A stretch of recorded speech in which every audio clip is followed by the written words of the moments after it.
100ல 25 பேரு அவங்க செய்யாத தப்புக்கு ஜெயிலுக்கு போறாங்க. இன்னோசன்ஸ் ப்ராஜெக்ட் அப்படின்னு சொல்லிட்டு ஒரு குரூப் இருக்காங்க அமெரிக்கால. இவங்க நடத்தின ஸ்டடியில என்ன கண்டுபிடிச்சிருக்காங்கன்னு பார்த்தீங்கன்னா, 25% ஆளுங்க தப்பே செய்யாம தப்ப ஒத்துக்கிட்டு ஜெயிலுக்கு போறாங்க. இதுக்கு பின்னாடி என்ன நடக்குது அப்படின்ட்டு விசாரிச்சபோது என்ன கண்டுபிடிச்சிருக்காங்க அப்படின்னு பார்த்தீங்கன்னா, இந்த மாரி விசாரணைக்கு கூட்டு வராங்க இல்லையா, இவங்கள 10லேருந்து 20 மணி நேரம் சஸ்பெக்ட்டா வச்சு தொடர்ந்து கேள்வி மேல கேள்வி கேட்பாங்களாமா. அப்படி கேட்கும்போது ஒரு கட்டத்துக்கு மேல பிரஷர் தாங்க முடியாம தூக்கமும் இருக்காது இல்லையா, அந்த மாரி தூக்கம் இல்லாம பிரஷர் தாங்க முடியாம மென்டலா எக்ஸாஸ்ட் ஆகி அவங்க நான் ஜெயிலுக்கு போனாலும் பரவால்ல, பரவால்ல அப்படின்னு சொல்லிட்டு அந்த கேள்வியிலேருந்து வெளிப்படுறதுக்கு ஒத்துக்கிட்டு ஜெயிலுக்கு போயிருக்காங்களாம்.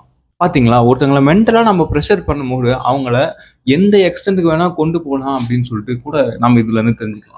இத பத்தி நீங்க என்ன நினைக்கிறீங்கன்ட்டு கமெண்ட்ஸ்ல சொல்லுங்க. இந்த மாரி நெறைய வீடியோஸ் பார்க்கணும்னு நினைச்சீங்கன்னா, நம்மளோட சேனல சப்ஸ்கிரைப் பண்ணிக்கோங்க. அண்ட் இன்னொரு விஷயம், நாம்ப ஏப்ரல் மாசம் முழுக்க எல்லா நாளும் 3 வீடியோ டெய்லி போடலாம் அப்படின்ட்டு பிளான் பண்ணி வச்சிருக்கோம். நீங்க இந்த மாரி நெறைய இன்ட்ரஸ்டிங் வீடியோ பார்க்கணும்னு நினைச்சீங்கன்னா, தொடர்ந்து ஃபாலோ பண்ணிக்கினே இருங்க. டெய்லி 3 வீடியோ உங்களுக்காக வந்துரும்.